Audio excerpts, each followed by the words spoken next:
नमस्कार, स्वागत है आपका बिहार समाचार में। इस वीडियो में हम बात करेंगे आज की बिहार की सभी बड़ी खबरों के बारे में। इससे पहले आपसे एक छोटी सी अनुरोध है कि इस वीडियो को एक प्यारा सा लाइक अवश्य कर दीजिएगा। आपका एक लाइक करना ही हमारी मेहनत का फल होता है। तो चलिए शुरुआत करते हैं आज की पहली और बड़ी खबर से।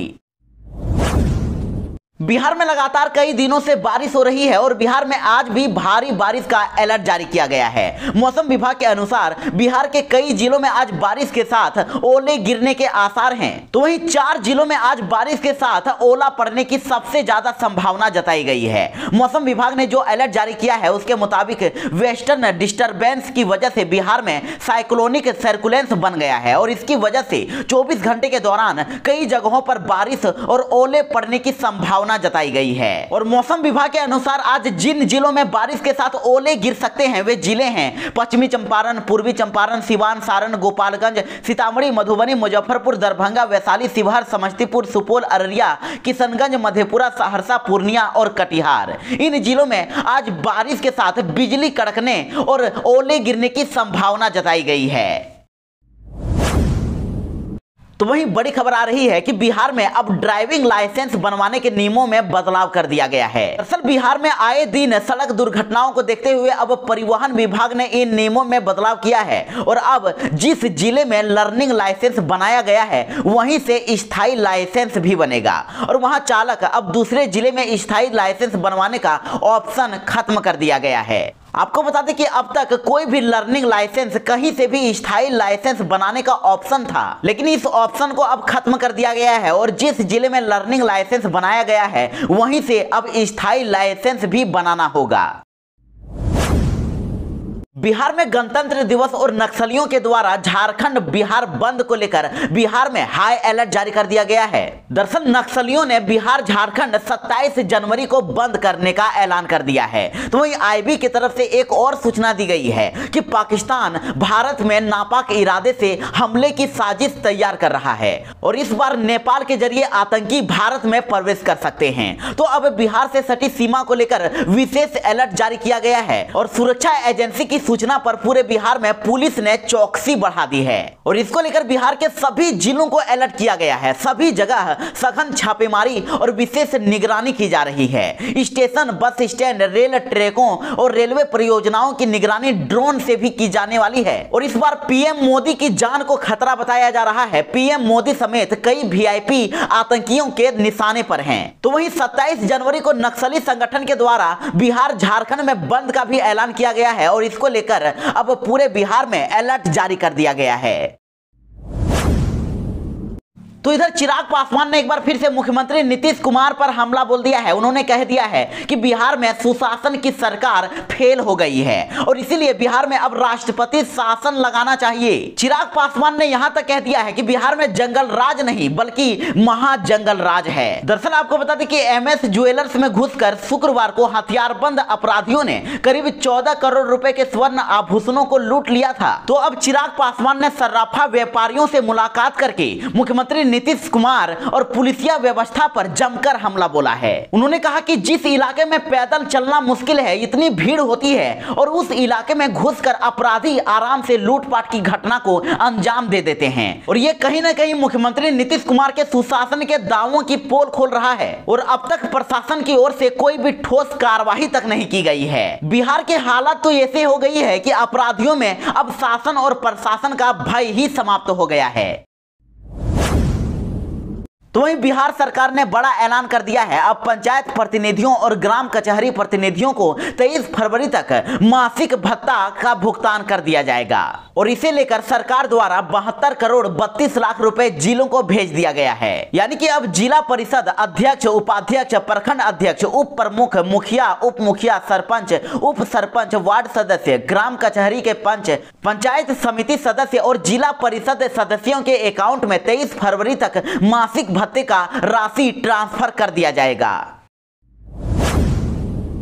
तो बिहार में जिन बच्चों को अभी तक कोरोना की वैक्सीन नहीं लगी है उनके लिए बड़ी खबर है। अब स्कूलों के द्वारा बच्चों को बुलाकर कोरोना की वैक्सीन लगाई जाने वाली है। जी हां, पटना में अब 15 साल से अधिक और 18 साल से कम आयु वर्ग के छूटे हुए युवाओं को घर से बुलाकर टीकाकरण किया जाने वाला है। पटना जिले में 4,93,000 किशोरों को 26 जनवरी तक कोरोना वैक्सीन की पहली डोज देने का लक्ष्य है और 3 जनवरी से अब तक सिर्फ 35% का ही टीकाकरण किया जा सका है। और इसे देखते हुए अब स्कूलों की मदद से ऐसे किशोरों को चिन्हित किया जा रहा है जिन्होंने अब तक वैक्सीन नहीं ली है।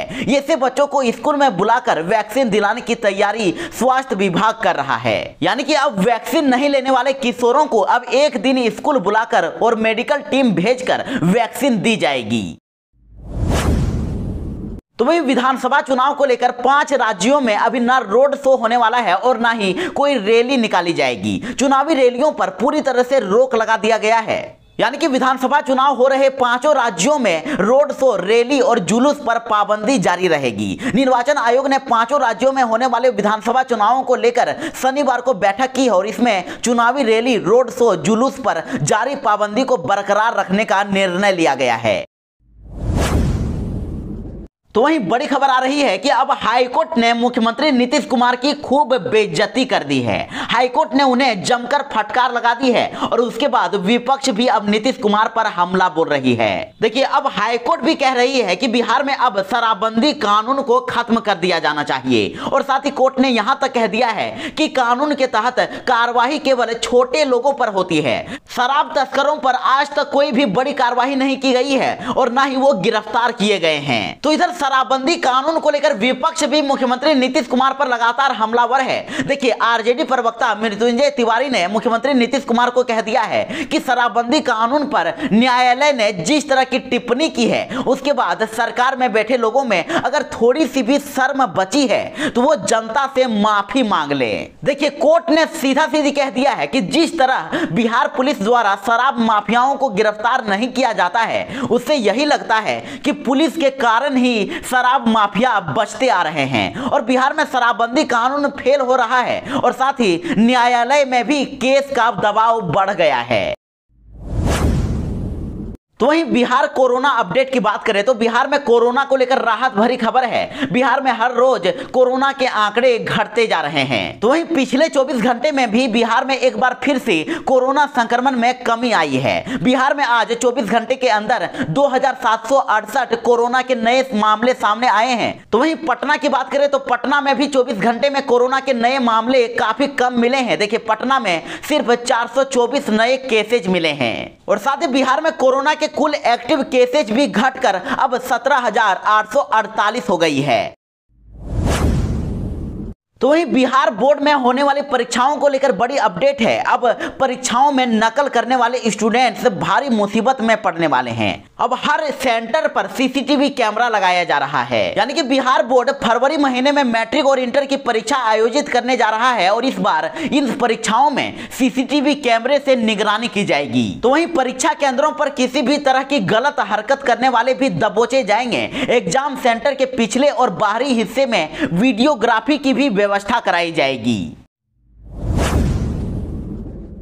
तो इधर पप्पू यादव ने बिहार सरकार पर शराबबंदी को लेकर एक बार फिर से हमला बोल दिया है। उन्होंने कह दिया है कि शराबबंदी कानून को बिहार में खत्म कर देना चाहिए, नहीं तो बिहार में लोग ऐसे ही मरते रहेंगे। तो वहीं आपको बता दें कि पप्पू यादव ने सारण जिले के अमनौर और मकेर में जहरीली शराब से मारे गए लोगों के परिजनों से भेंट की है और हर संभव मदद का भरोसा दिया है। पप्पू यादव ने कहा कि बिहार में जहरीली शराब हर जगह मिल रही है और आए दिन जहरीली शराब पीने के कारण लोगों की मौतें हो रही है। और इस दौरान पप्पू यादव ने संजय जायसवाल पर भी हमला बोला है। उन्होंने कहा है कि बीजेपी के प्रदेश अध्यक्ष संजय जायसवाल हमेशा रोते रहते हैं। वे इतने कायर और कमजोर हैं कि कहते हैं कि थाना प्रभारी उनकी बात नहीं सुनते हैं। पप्पू यादव ने कहा कि सबसे ज्यादा बीजेपी के नेता ही शराब बेचने और पीने में पकड़ा रहे हैं। यानी कि बिहार में शराबबंदी पूरी तरह से फेल हो गया है और सरकार को इस कानून को अब खत्म कर देना चाहिए, अन्यथा लोग जहरीली शराब पीने के कारण ये ऐसे ही मरते रहेंगे। और सच तो यही है कि पुलिस और शराब माफियाओं के बीच साठ गांठ है, दोनों मिले हुए हैं और यही वजह है कि शराबबंदी कानून बिहार में सफल नहीं हो पा रहा है।